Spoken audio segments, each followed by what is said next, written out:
kita semua harus memerangi judi online. Tidak boleh ada yang membacking, yang membantu atau apapun itu. Di handphone Anda saat ini melalui sosial media yang Anda bisa download banyak sekali penawaran seliweran betting ad atau iklan taruhan atau betting.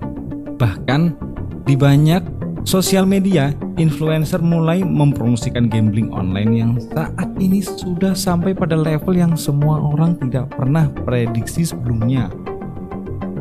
Membahayakan, ada kurang lebih 450 juta manusia di dunia bermain gambling online, betting, judi online, kasino online sudah menjadi keseharian dan kita tidak tahu seberapa besar atau seberapa jauh judi online ini akan berkuasa. Masalah yang dihadapi bukan hanya masalah ekonomi, tapi masalah kesehatan mental global yang saat ini memukul 450 juta orang di dunia. Atau 5% dari populasi dunia sudah kecanduan judi online. Yang kalau kita membicarakan hal tersebut, pikiran kita banyak yang teringat kesuksesan, tanda kutip, pejabat lama membiarkan perjudian online ini, sehingga bisa mencapai angka 300 triliun setahun judi online ini, atau 1 triliun sehari yang mulai ada sejak tahun 2021 hingga akhir jabatannya. Tentunya sepertinya beliau sukses mendiamkan. Pastinya ada maksud kali ya. Apa ya maksudnya?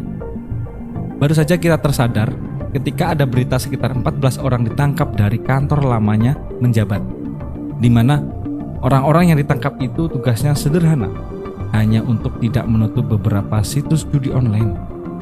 Yang jadi pertanyaan banyak orang adalah, mereka dibayar miliaran rupiah per orangnya. Lalu apakah atasannya tidak melihat? Apakah ada korupsi itu tunggal, tidak berjamaah atau tidak melibatkan atasan? Setahu kita tidak ada korupsi tunggal, pasti berjamaah. Yang heran hal itu tidak ditangkap karena penguasa yang kayaknya tebang pilih atau masih diperlukan dalam bahasa lainnya. Kok bisa gitu? Apakah karena nggak ngerti menjadi atasan atau ada main? Hal ini membuat kita bertanya-tanya. Ketika Tom Lembong ditangkap, ada 3 menteri perdagangan setelahnya akan diperiksa juga nggak ya? Semuanya zaman pemerintahan yang lalu loh, karena semuanya ada impor gula juga. Misalnya, Enggar Tias Tolukita itu tahun 2016 sampai 2019 impor gulanya sekitar 15 juta ton. Pak Agus itu tahun 2019 sampai 2020 impor gula sekitar 9,5 juta ton.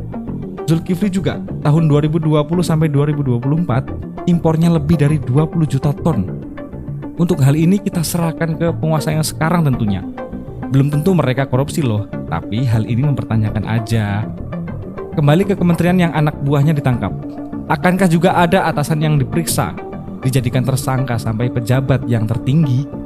Jika kita serahkan ke pejabat yang berkuasa di atas saat ini, pastinya masyarakat banyak yang sudah gerah dengan korupsi yang merajalela.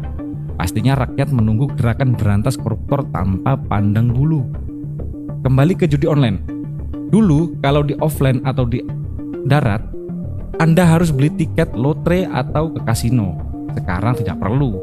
Ada kasino seperti Vegas, Macau, dan Singapura itu kosong sekarang. Dunia kasino, Vegas hampir bangkrut. Sudah 50% dari masa jayanya Macau itu turun 20%. Namun kasino online ada di mana-mana. Lebih banyak dari mereka yang hadir ke tempat perjudian. Dalam 2 tahun terakhir, kasino online dan sport betting adalah bisnis yang meningkat tajam hingga 100%. Gila. Nilainya mendekati 800 billion dolar per tahun dan akan jadi 1 triliun dolar atau hampir senilai GDP nasional Indonesia di tahun 2027 dengan user aktif mencapai 600 juta manusia. Gila bro. Untuk perjudian ini dunia terbelah 2 saat ini. Di Amerika judi dilegalkan. Banyak negara Eropa juga seperti Australia melegalkan. Di negara berkembang dilarang keras. Dan di Tiongkok dipakai untuk kendali ekonomi dunia dan sangat didukung untuk judi online ke seluruh dunia dikendalikan oleh Partai Komunis Tiongkok.